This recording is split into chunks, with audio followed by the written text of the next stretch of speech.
For decades, UFO disclosure has been a battle between witnesses, governments, skeptics, believers, intelligence agencies, military pilots, and the public. But now something different may be happening. The question is no longer only what did the government know, the question is becoming who gets to investigate the unknown. Because if the latest reporting is accurate, the next phase of UAP discovery may not be led only by politicians, whistleblowers, or classified military officers. It may be led by scientists, by data analysts, by artificial intelligence specialists, by astronomers, by people trained not to chase conclusions, but to test evidence. And that changes the entire conversation. Because UFO disclosure has always had one major problem: claims move faster than proof. Stories move faster than data. Public expectation moves faster than government transparency. And in the middle of that tension sits one critical question. Can science finally bring structure to the UFO mystery? Or is this another layer of government control wrapped in scientific language? Today we investigate the reported formation of a new UAP Science Advisory Council, the role of Avi Loeb, the connection to AARO, artificial intelligence, satellite data, anomaly detection, and the future of UFO disclosure. This may be one of the most important turning points in the modern UAP story, not because it proves extraterrestrial visitation, not because it reveals a hidden crash retrieval program, not because it gives us the final answer, but because it may show us what the government plans to do next. Welcome to UFO to UAP. I am your host, Matt Tones. Today, we are examining a question that could define the next decade of UFO disclosure. Is the government finally moving UAP investigation into the realm of serious science? Or is science now being pulled into the machinery of controlled disclosure? Let's begin. For most of modern history, UFOs existed in a strange space between public fascination and institutional denial. People reported sightings, pilots described encounters, military personnel filed reports, researchers collected testimony, but mainstream science largely stayed away. There were exceptions, of course. There were individual scientists who took the subject seriously. There were government studies, there were academic voices, there were independent researchers, but as a general rule, the UFO subject lived outside the center of scientific legitimacy, and there was a reason for that. The evidence was messy, the data was incomplete, the claims were often extraordinary, and the topic carried stigma. For decades, a scientist could damage their reputation simply by taking the subject seriously. That stigma shaped the entire field. It meant fewer researchers, fewer instruments, fewer peer-reviewed studies, fewer serious proposals, and fewer opportunities to separate genuine anomalies from mistakes, misidentifications, hoaxes, atmospheric events, sensor problems, classified technology, or cultural mythology. But the last few years have changed the landscape. The term UFO gave way to UAP. Unidentified flying object became unidentified anomalous phenomena. That change sounds cosmetic. It is not. The language shifted the focus away from the assumption of flying craft and toward a broader category of unexplained observations across domains: airborne, spaceborne, possibly maritime, possibly transmedium, and most importantly, unresolved. The modern UAP conversation is no longer just about what people saw in the sky, it is about what sensor systems recorded, what radar detected, what military pilots encountered, what intelligence agencies collected, what governments classified, what AARO investigated, and what science can actually test. That is why the reported formation of a UAP Science Advisory Council matters, because it represents a possible shift from disclosure as a political process to disclosure as an analytical process. And that distinction is crucial. Political disclosure asks, what can the government release? Scientific investigation asks, what does the evidence show? Those are not the same question. They are related, but they are not the same. Government disclosure is shaped by classification, national security, institutional risk, public trust, and legal constraints. Scientific investigation is shaped by data quality, methodology, repeatability, measurement, uncertainty, and peer review. If those two worlds begin working together, the UAP field could change dramatically, but only if the process is real, only if the data is accessible, only if the science is independent enough to matter, and only if the conclusions are not predetermined. That brings us to Avi Loeb. Loeb is one of the most recognizable scientific figures associated with the modern search for anomalies. He is a Harvard astrophysicist. He has led the Galileo Project. He has argued repeatedly that the UAP issue should be studied with instruments, data, and scientific discipline rather than ridicule or belief. His presence matters because he represents a particular philosophy. Do not begin with the conclusion, begin with the measurement. Do not ask people what they believe, ask what the instruments show.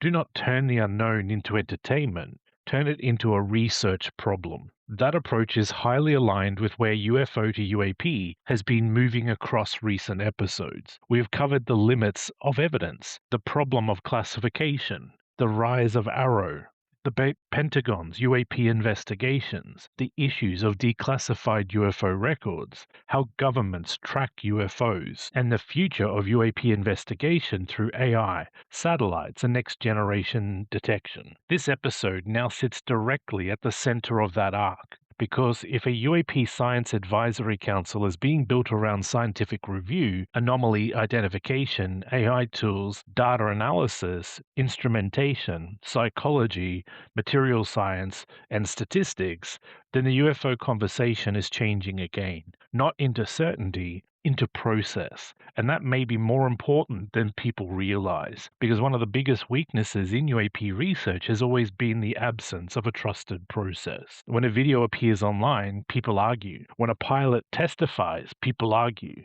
When a government report is released, people argue. When AARO offers an explanation, people argue. When whistleblowers make claims, people argue. The public does not know who to trust. Government, witnesses, scientists, the intelligence community, journalists, independent researchers, social media investigators. Everyone enters the debate with different incentives. Governments protect secrets. Witnesses defend experience. Skeptics demand proof. Believers search for confirmation. Journalists search for impact. Researchers search for patterns. And the public is left trying to interpret all of it. A science advisory council could help create a more disciplined framework, but it could also become another gatekeeping structure. That is the tension, and that is where we need to be careful. Question for you. Do you think a UAP Science Council makes UFO disclosure more credible, or does it make disclosure more controllable? Drop your answer in the comments because this question sits at the heart of the entire episode. Now, let's talk about AARO. The All-domain Anomaly Resolution Office was created to coordinate UAP reporting, investigation, analysis, and resolution across domains. Its existence was a major shift. For years, one of the biggest criticisms of government UFO investigations was fragmentation. Different agencies had different data. Different military branches had different reporting systems. Different intelligence officers had different priorities. Information did not always move cleanly. Reports disappeared into internal channels. Witnesses lacked confidence, and cases were often difficult to compare. AARO was intended to bring structures to that chaos, to collect, to analyze, to resolve, to standardize, to reduce confusion. That sounds simple. It is not, because UAP cases are not normal investigations. They can involve military radar, pilot testimony, infrared imagery, satellite data, classified sensors, foreign intelligence, civilian reports, airspace safety, national security, and sometimes claims that extend far beyond conventional aerospace analysis. That makes AARO's mission extremely difficult. If AARO says a case is unresolved, people accuse it of hiding the truth. If AARO explains a case conventionally, people accuse it of dismissing evidence. If AARO does not release raw data, people accuse it of secrecy. If AARO releases too much, it risks exposing military capabilities. This is the paradox of UAP transparency. The public wants the evidence, the government says some evidence is classified. The public then asks whether the classification protects national security or protects the narrative. That problem does not disappear because scientists are now invited into that process. But science can help sharpen the question.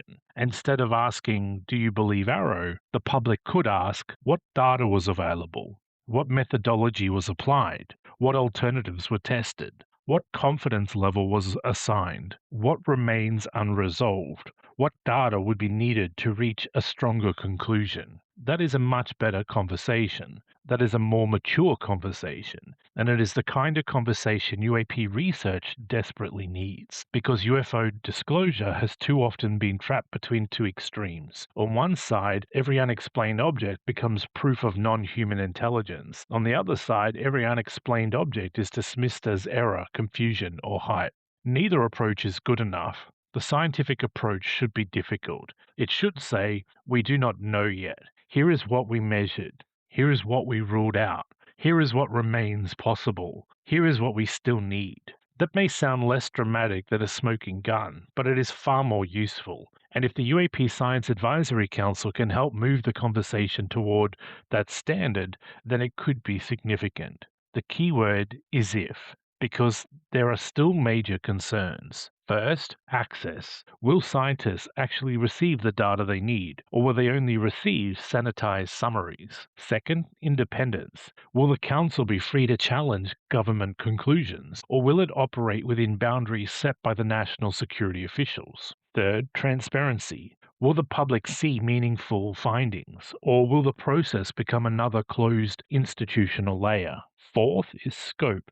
Will the Council examine only declassified material, or will it be able to advise on classified collection gaps? These questions matter because without access, science becomes decoration. Without independence, science becomes branding. Without transparency, science becomes another closed door. And without clear scope, the Council may be unable to answer the questions the public actually care about. This is why the next phase of UAP disclosure cannot simply be about creating new offices. It must be about creating trustworthy processes. We have already seen what happens when institutions release information without enough context. People fill the gap themselves, and the UAP subject is full of gaps. Missing data, redactions, classified censors, incomplete reports, contradictory testimony, ambiguous imagery, historical uncertainty. That is the environment in which speculation thrives. A science advisory structure could help reduce that uncertainty, but only if it has enough authority to matter. Now let's bring artificial intelligence into this. AI is not just a buzzword in this episode. It may be central to the future of UAP investigation. The reason is simple. The volume of data is too large for human analysts alone. Modern UAP investigation may involve radar feeds, satellite imagery, infrared data, optical recordings, flight tracking, weather data, astronomical databases, drone activity, military logs, and historical case files. No human team can manually review all of that in real time. AI can help. Machine learning systems can identify patterns. They can compare unknown objects against known aircraft. They can flag unusual motions. They can detect anomalies in huge datasets. They can correlate different sensor sources. They can identify cases that deserve human review. But AI also introduces new risks. AI can produce false positives. AI can inherit biases from the data it is trained on. AI can classify something as anomalous without explaining why. AI can create the illusion of certainty, and that is dangerous, because in the UAP field, uncertainty must be handled carefully. A machine saying anomaly detected is not the same as saying unknown craft confirmed. It means something deserves attention, nothing more. This distinction should be stated clearly in every serious UAP investigation. AI can help find the needle, it cannot automatically explain the needle. That explanation still requires human expertise, scientific method, and disciplined analysis. This is why a council that includes AI experts, statisticians, instrumentation specialists, psychologists, material scientists, and skeptics could be valuable. because UAP research is not one field, it is many fields colliding. Aerospace engineering, astrophysics, atmospheric science, radar analysis, cognitive psychology, data science, intelligence studies, national security, materials analysis, optics, statistics. Each field sees a different part of the problem. A pilot understands flight behavior. A radar analyst understands sensor returns. A psychologist understands witness perception. A physicist understands what is physically plausible. A data scientist understands pattern recognition. A military analyst understands aerospace threat assessment. A skeptic understands how assumptions go wrong. A good UAP investigation needs all of them, not because every case is extraordinary, but because every case needs to be tested properly. Question for you. Should UAP investigations be led by government agencies, independent scientists, or a combination of both?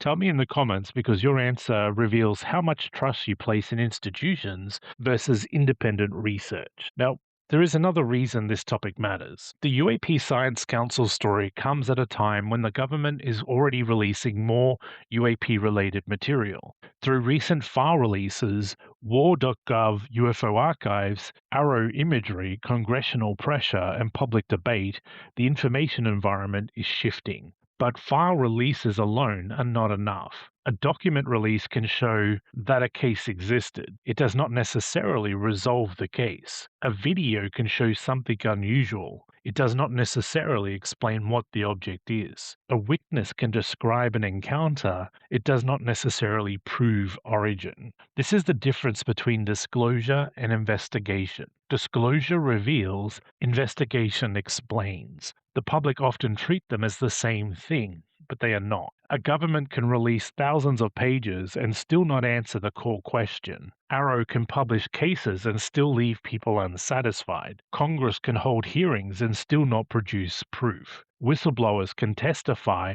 and still leave gaps. That is why science matters. Science does not guarantee answers, but it improves the quality of the question. And in the UAP field, that alone would be progress. Let's ask the central question directly. Is UFO disclosure becoming scientific? The answer is complicated.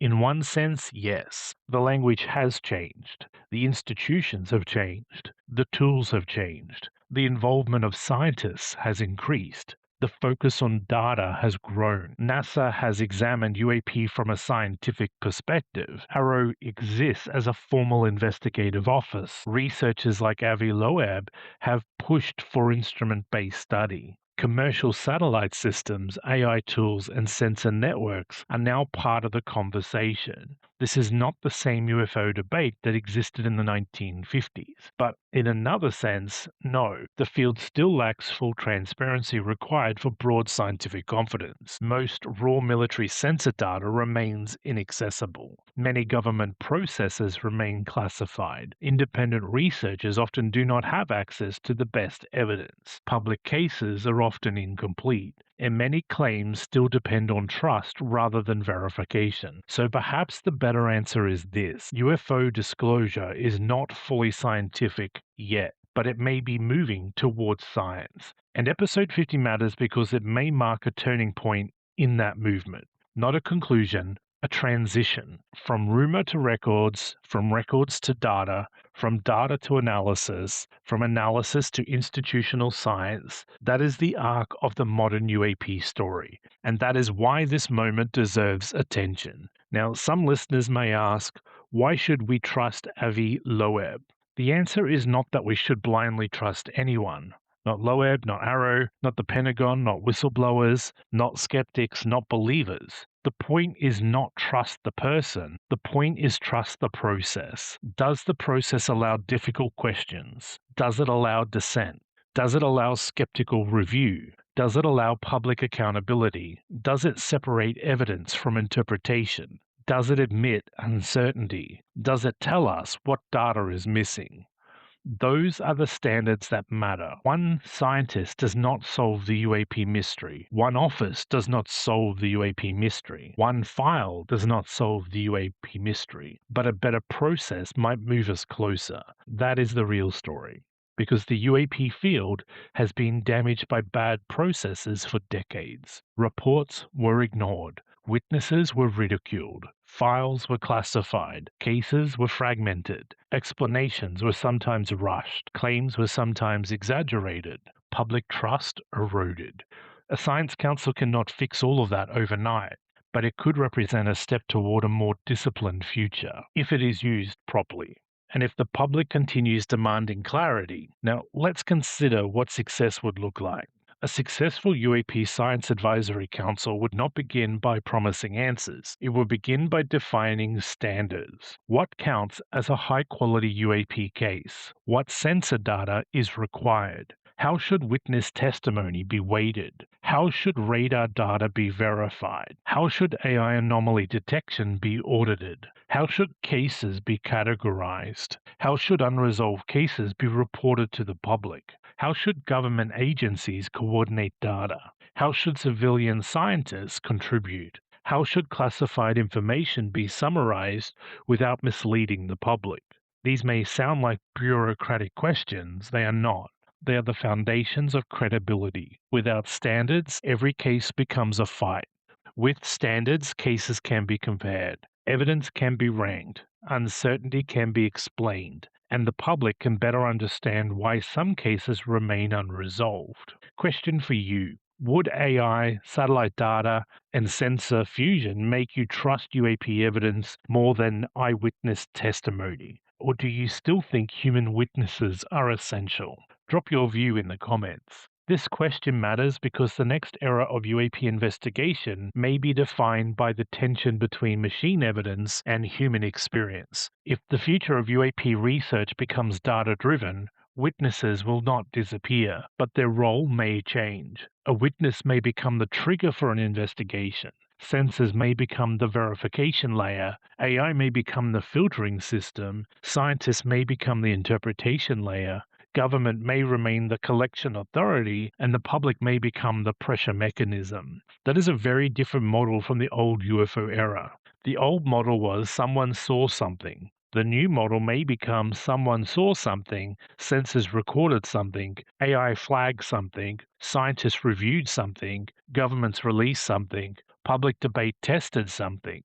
This is the evolution from UFO to UAP, and this is why the Science Council story matters. It shows how the field is changing from a culture of sightings to a structure of investigation. But we also need to talk about controlled disclosure, because every time the government creates a new UAP structure, the same question returns. Is this transparency or management?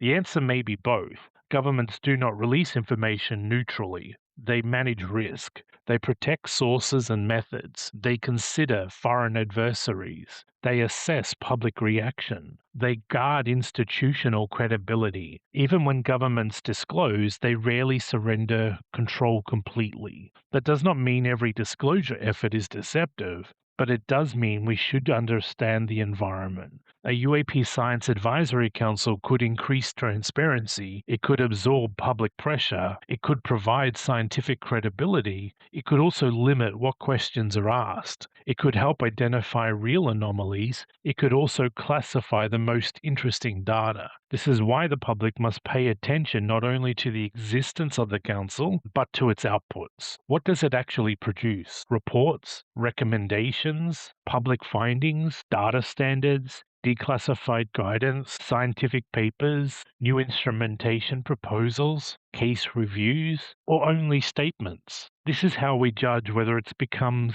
meaningful, not by the headline, but by results. And we should be honest, there are reasons to be hopeful. A science-led approach could reduce stigma, it could improve data quality, it could encourage better reporting, it could bring serious researchers into the field. It could create pressure for better instrumentation. It could separate weak cases from strong ones. It could make UAP investigation less dependent on belief. But there are also reasons to be cautious. The council may have limited access. It may lack budget. It may rely on declassified information only. It may face bureaucratic resistance. It may be constrained by national security rules. It may not satisfy the public's demand for disclosure. It may discover that the data is simply not good enough to support strong conclusions. And if that happens, it will disappoint people. But disappointment is not failure. If scientists examine the available data and say this is not enough, that is still useful,